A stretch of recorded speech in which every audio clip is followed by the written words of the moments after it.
It's Summerscark11 with a top 10 of my favorite locations in Xenoblade 2 Torna the Golden Country. I already did a top 10 on my favorite locations from Xenoblade 1 and main game Xenoblade 2 if you want to see those.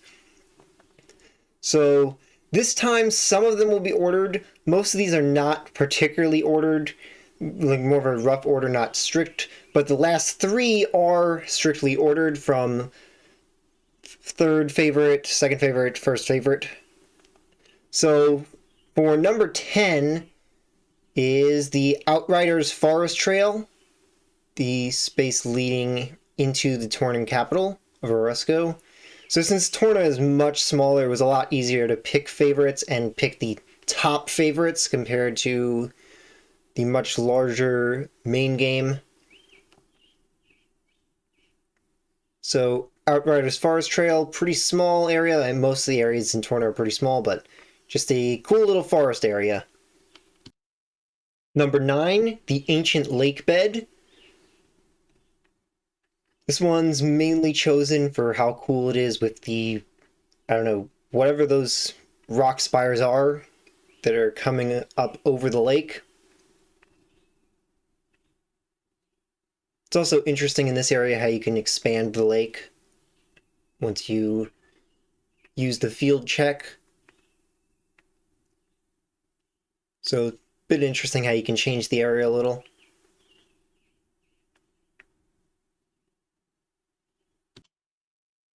Number 8, Aletta Harbor, or Aletta Militia Garrison, basically the same location because they're so close together, aka Adam's house.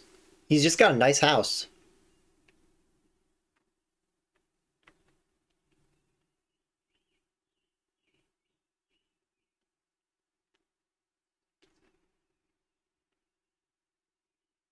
Just a nice little fortress house.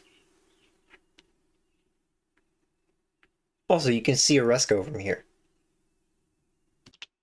Number 7, Lyan Meadow, Gormott, aka the Plains of Evening Calm from the main game where Rotbart lives. So one thing I really like about Gormott in general in Torna is how everything is kind of sepia filtered to make it look older.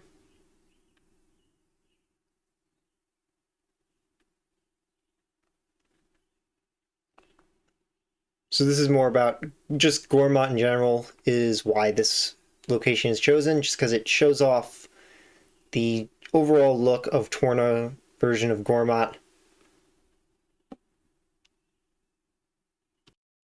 It was great in the main game, and it's great here too. Number 6 is Outlook Knoll, Gormott.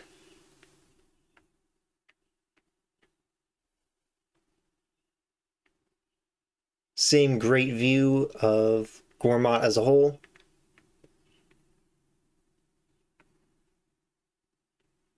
Really love the view of the Titan's neck.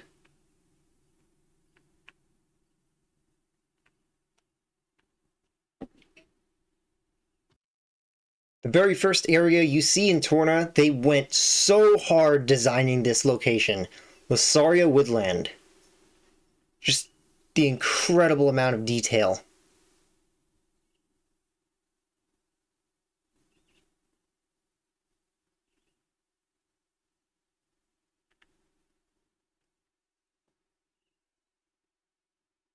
Got incredibly detailed forest floor, huge trees everywhere.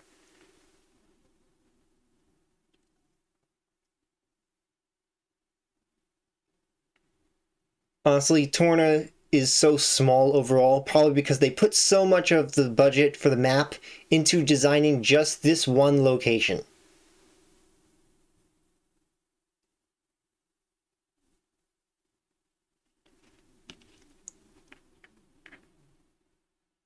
Honestly, maybe I should have put this higher up on the list now that I'm looking at it again. You know, make this number 4 in place of the number... Well, the next one coming up, which I originally had as number 4, I'd say swap this with that one and make this one number 4, the next one can be number 5. Lofton Nature Preserve, another really great looking forest area, but now that I'm comparing them, not quite as good as Lasaria Woodland.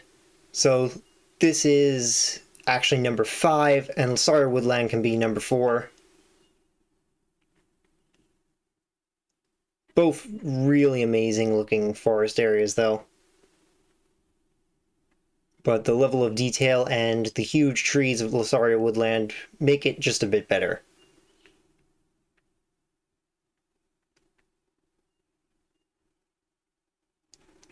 I will say that Lofton Nature Preserve has better monsters populating it though, that make it feel more interesting.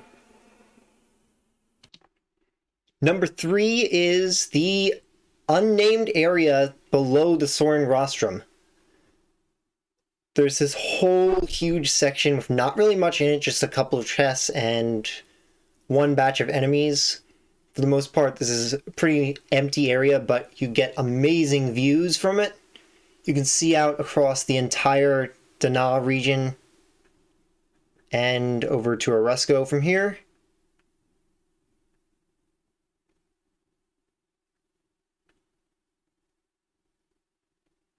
That lake area, though, is kind of funny with how low resolution it loads in from here.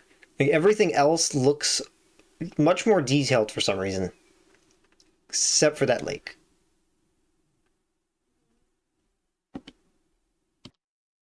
Number 2 favorite location in all of Torna. This is kind of a tie between the bridge and the gardens of the Oresco Palace. Both areas really, really nice. You got the big moat here. And just Oresco Palace in general, and basically the whole city. I absolutely love the city of Oresco. This is another area from Xenoblade that I've recreated in Animal Crossing. Not perfectly because of size limitations, but I made my house in Animal Crossing resemble the gardens of Oresco Palace, and the house itself made to look like the palace, except the materials to actually make it look exactly like it don't really exist, so I just had to use more generic castle style stuff.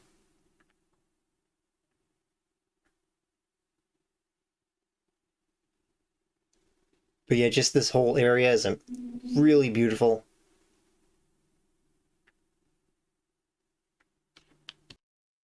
And now for my absolute favorite location in Xenoblade 2 Torna the Golden Country, the Turcos Plateau. This is just absolutely amazing area. The bluegrass, the striking pink plants everywhere, just absolutely incredible. Easily best location in the game. Honestly, I'd say this is probably the best location in all of Xenoblade 2, better than any location in the main game either. And better than any location in Xenoblade 1 as well. I can't quite say if it's better than some locations in X, because X has some absolutely incredible locations. Some very similar to this one too, like the Quinlong Glade.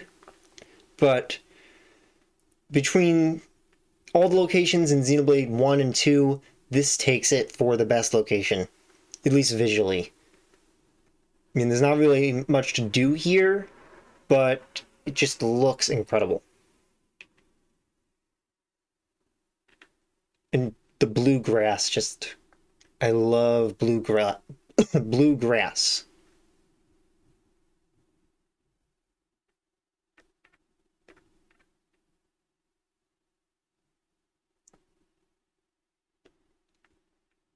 So that's it for my top 10 favorite locations.